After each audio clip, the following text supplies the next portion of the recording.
North Korea's reported plan to send up to 50,000 troops to support Russia's war in Ukraine could alter the conflict's manpower balance and test alliances across Asia and Europe.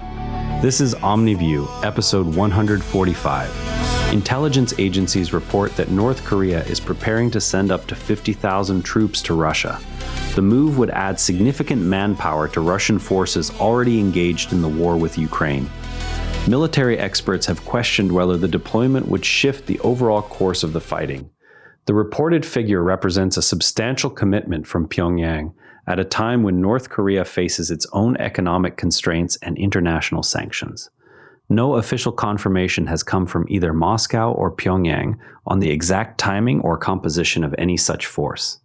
Deutsche Welle reports the intelligence assessment while noting expert skepticism about its battlefield impact. Russian officials have not confirmed the plans publicly, and Ukrainian authorities have not issued detailed responses. The reported scale reflects North Korea's interest in deepening ties with Moscow amid its own economic pressures and sanctions. Observers in Seoul and Washington view the potential movement as an escalation that could draw in additional regional actors. The Hindu International highlights regional reactions to third country involvement in the conflict. Analysts point out that integrating large numbers of foreign troops requires compatible equipment, shared logistics, and language coordination that may prove difficult in practice. What happens next? The first compliance deadlines land in 6 months, and regulators say the earliest enforcement cases will show how strictly the rules bite. Shifting now to India.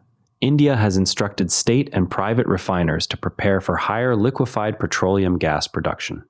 The step aims to secure domestic supplies while uncertainty continues over the Strait of Hormuz, through which most of the country's LPG imports pass. The directive covers both state-owned companies and private operators. Officials are seeking to reduce reliance on the waterway that carries roughly 90% of India's LPG imports. The move follows prolonged tensions that have already affected shipping schedules and insurance costs. Bloomberg notes the government's focus on self-reliance in energy after prolonged tensions in the waterway. Indian officials emphasize supply stability for households, while energy analysts highlight the cost pressures that could result from any prolonged disruption. Deutsche Welle places the directive in the broader diplomatic context around the strait. Refiners have been asked to assess spare capacity and adjust production schedules accordingly. The policy reflects India's broader effort to insulate its energy market from external shocks. Next, Taiwan. Taiwan held military exercises that included simulated internet throttling and more realistic scenarios than in previous years. Officials described the drills as sending a serious message amid ongoing regional tensions. The exercises incorporated measures to maintain communications under restricted conditions. Defense planners tested procedures for civilian infrastructure protection during potential disruptions. The drills also featured updated response protocols for cyber and physical threats. Nikkei Asia reports the exercises focused on resilience under disrupted communications. Taiwanese defense authorities stress the need for public preparedness, while Chinese state media have characterized similar past drills as provocative. The inclusion of throttling measures reflects concerns over civilian infrastructure in any future conflict. Local authorities have encouraged residents to review emergency plans in light of the exercises. Meanwhile, in Colombia, Colombia's new president asked the United States to suspend tariffs following a deadly earthquake that killed at least 300 people in western cities. The request comes as the country continues recovery efforts. The quake struck industrial zones in Cali and Pereira, damaging infrastructure and housing. President Abelardo de la Espriella made the appeal directly to President Donald Trump. Recovery operations are ongoing in the affected regions. France 24 reports the appeal for economic relief alongside the humanitarian response. Colombian officials frame the tariff pause as necessary for reconstruction, while U.S. trade policy remains focused on existing agreements. The earthquake's location in industrial areas adds pressure on supply chains already affected by the disaster. International aid organizations are coordinating with Colombian agencies on immediate relief. Turning to the economy, U.S. officials claim a China-led scheme reroutes goods to evade tariffs, resulting in billions of dollars in lost revenue. The practice involves multiple countries and complex shipping routes.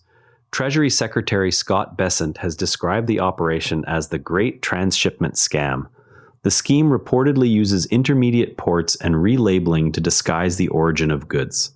Nikkei Asia outlines the Treasury Department's description of the operation and its scale. Chinese authorities have not directly addressed the specific allegations in the latest reports. U.S. trade enforcement agencies argue the scheme undermines tariff policy, while some shipping analysts note the difficulty of tracing every intermediate stop in global supply chains. Affected industries have called for clearer rules on origin verification. In technology news, Semiconductor Manufacturing International Corporation stated that demand for artificial intelligence chips is raising prices for peripheral components. The company linked the trend to broader spillover effects from AI development. SMIC noted that increased orders for advanced nodes are tightening supply for supporting semiconductors. The price increases affect memory, power management, and interface chips used alongside AI processors. Nikkei Asia reports the company's assessment of price movement in its supply chain. Industry observers note that higher peripheral prices can affect smaller manufacturers and downstream products. The spillover effect illustrates how concentrated demand in one segment can influence pricing across related categories. Now, some progress worth knowing about. Elon Musk's Starlink has launched satellite internet service in Vietnam, providing an additional connectivity option in areas with limited terrestrial infrastructure. The rollout follows regulatory approvals and partnerships with local operators. The service targets regions where fiber and mobile networks remain sparse. Initial users can access terminals through approved distribution channels. Nikkei Asia notes the service launch as part of expanding coverage in Southeast Asia. Vietnamese authorities have framed the approval as supporting digital access goals, while some local telecom firms see both competition and partnership opportunities. Early adoption is expected in rural provinces and among businesses needing reliable backup connections. Now, to really understand this story, there's something most coverage leaves out. Most reporting on foreign troop movements treats them as simple additions of manpower, yet the actual effect depends on training, equipment compatibility, and command integration. When North Korea sends soldiers to Russia, the troops must be supplied, coordinated, and sustained over long distances, which creates logistical dependencies that can limit their usefulness even if numbers appear large. Historical examples from earlier conflicts show that mismatched equipment and language barriers often reduce effectiveness more than raw headcount suggests. Supply lines stretching across borders require secure rail or air corridors, fuel depots, and medical support that may not exist at scale. Command structures must decide whether foreign units operate under their own officers or integrate into existing formations, a choice that affects both morale and battlefield coordination. Equipment differences matter as well. North Korean forces use different calibers and communication systems than Russian units, requiring either conversion or separate supply streams. Knowing this, when coverage highlights a reported troop total, readers can assess whether the story also addresses how those forces will actually operate alongside existing units. The concrete detail to check is whether subsequent reports describe joint training exercises or shared logistics arrangements rather than just the initial announcement of numbers. Cross-reference official statements from multiple governments with independent reporting on logistics and supply lines. If you want to go deeper on the North Korea troop story, compare how Deutsche Welle and Nikkei Asia frame third-party involvement in major power frictions. Over the past week, energy security questions have surfaced in multiple regions as governments weigh import routes against domestic production options.